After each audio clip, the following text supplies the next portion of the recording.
Johnson looking to throw.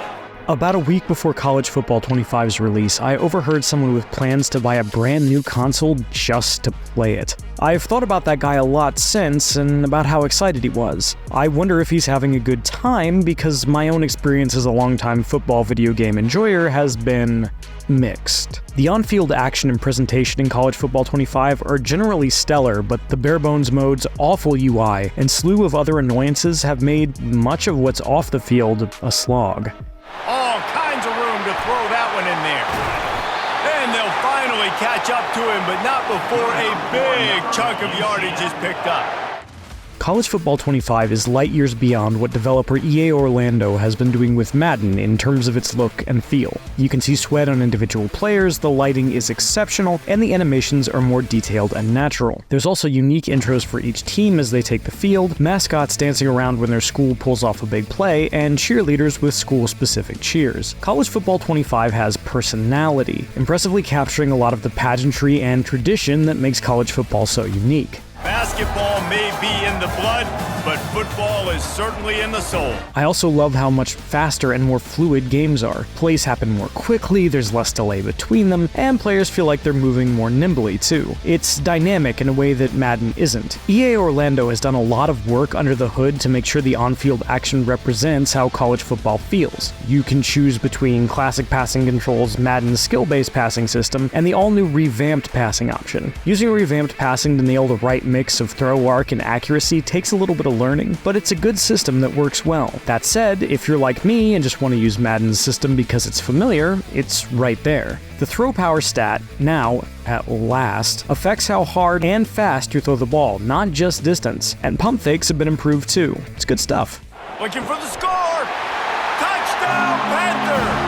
There are plenty more small but impactful changes from the Madden standard, like this. Receivers have access to 12 hot route options no matter your quarterback. Run committing only affects defenders in the box, reducing the risk of one-play TDs. Custom stems allow you to alter the distance of your favorite receiver routes a bit to gain a first down or beat a certain coverage. And if you take a knee when the game is mathematically over, College Football 25 will automatically run down the clock. This is a small thing, but that kind of quality of life change goes a long, long way. It's really easy to get caught up in the emotion of a rivalry game. We did, and certainly this was a huge win. Similarly, you could talk about the under-the-hood revisions forever, from the improved options plays to new shell coverages to disguise your defense. This is, for my money, the best playing football game on the market, giving you a massive amount of control over what happens on the field. I love that. Reels it in the end zone. Touchdown, Panthers.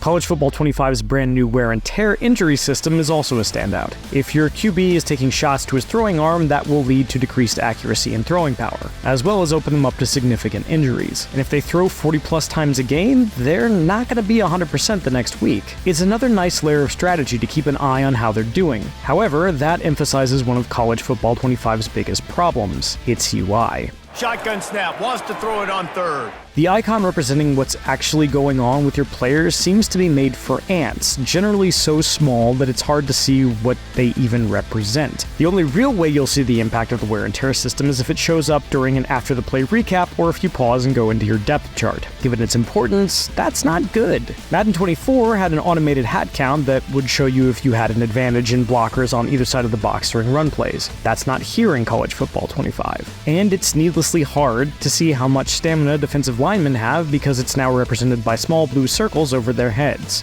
Frankly, it's bewildering that the UI is generally more frustrating than its Madden starting point. Couldn't make the connection last time. Let's see if they throw it again. It's obvious that the on-field play is where EA Orlando's team has spent most of their time. The flip side of that, unfortunately, is that the modes themselves apparently didn't get much time at all and are extremely bare bones. The biggest lie college football coaches tell is nameless, faceless opponent. You've got your standard Play Now option, Road to the College Football Playoffs, which is a quick-fire online ranked mode where you'll pick a team and try to guide them to the national championship, Road to Glory, which lets you create your own player and pilot them through their college career, the flagship Dynasty mode, where you'll lead a school as a coach, practice, and minigames, and finally, College Ultimate Team, which is another slot machine masquerading as a trading card game that will almost assuredly make EA lots of money as it gets more updates than every other mode combined. Is that cynical? Maybe, but we've seen this movie before. In fact, Madden's excellent skills trainer has even been replaced by Ultimate Team challenges, and the change is as bad as it sounds. These are presented as tutorials, but they aren't actually teaching you anything useful, and you'll be staring at the "challenge failed" message a lot more than makes sense. There's nothing about how to read defenses, learn route combinations, or understand play concepts. If you don't know Cover 1 from Cover 3, College Football 25 is not interested in helping you learn the difference. If you haven't played an NCAA game before, reminder, the last one came out in 2013, and don't know how recruiting works, you're probably going to need to watch a YouTube video. You shouldn't have to leave a game to learn fundamental mechanics like this, but you will because the tutorials are hidden in Ultimate Team, and even if you manage to find them, they're not very good. See if they can turn this drive into points. They've got it 1st and 10 at the 50. It's hard not to be deeply cynical about this design choice. At first, I thought EA simply expected college football curious folks to wander around aimlessly until they figured things out themselves. In actuality, EA wants them to wander into Ultimate Team and get hooked. I'm not sure which is worse. Few anxious moments there, but the hands team, true to its name. When it comes to the single-player modes, I'm pretty whelmed by how repetitive Road to Glory is. You choose the position and prowess of your own student player to get started. The better you are as a prospect, the sooner you'll see the field. But starting off as a less desirable recruit is more challenging and ultimately more rewarding. I started as a 5-star quarterback named Joe Throw, and then spent each week allocating energy to stats like academics, health, and training. Sometimes you'll get a text from a sponsor offering you an NIL endorsement deal, or from your academic advisor offering you some extra study time. And you have to maintain a certain GPA without getting so tired you open yourself up to injury. It's pretty basic resource management, and the lack of any cutscenes means you're mostly just navigating menus and responding to imaginary cell phone conversations that repeat themselves a lot. Welcome to National Signing Day. Once you've selected your school, your college football career begins. What's really frustrating, though, is the on-field Road to Glory experience. As a quarterback, you're only given one play call option each down, and you'll have to run that play unless you spend limited play change points to unlock 2 other choices. Earn more of your coach's trust, and you'll earn more plays to choose from. But even with maximum trust, you can't audible. So if the play you're given looks like a bad fit against what the defense is showing you, there's essentially nothing you can do. And the defense holds firm. No pickup at all on that play. Sometimes spending play change points barely makes a difference anyway, and paying to get what are essentially 2 more versions of the same play feels bad. I get that you're playing as a quarterback here, not a coach, but at least let me have 1 or 2 pre-approved audibles. Give me something. Don't get me wrong, Joe Throw is still winning, but I'm not having that much fun doing it. Just needed 3 yards on 3rd down, and they got it with precision execution. And if you start as a 2-star recruit, there's a decent chance you'll just be managing energy as you play mini-games from the sidelines. It's not a great experience. The minigames, at least, are pretty good. Some are variations of the ones in Madden 24, while others are brand new. Several of them, like Option Attack and Pocket Presence, are a lot of fun, and I generally like College Football 25's take on minigames more than Madden's. To the air on 1st down. The big draw for many will be Dynasty, where you recruit athletes and build up a school as a coach. You can even create your own school with custom logos, uniforms, and stadiums, which is a cool returning feature from the NCAA series. It's all a good concept, but Dynasty feels similarly underbaked. Besides playing the games on your schedule, all you do is recruit players, using your limited time in each week to do things like scout them, check your social media, and talk to their families. You'll level up your coach and unlock new abilities as your program wins, and it can be fun to find a hidden gem of a player, but mostly you're just doing repetitive menu management between games.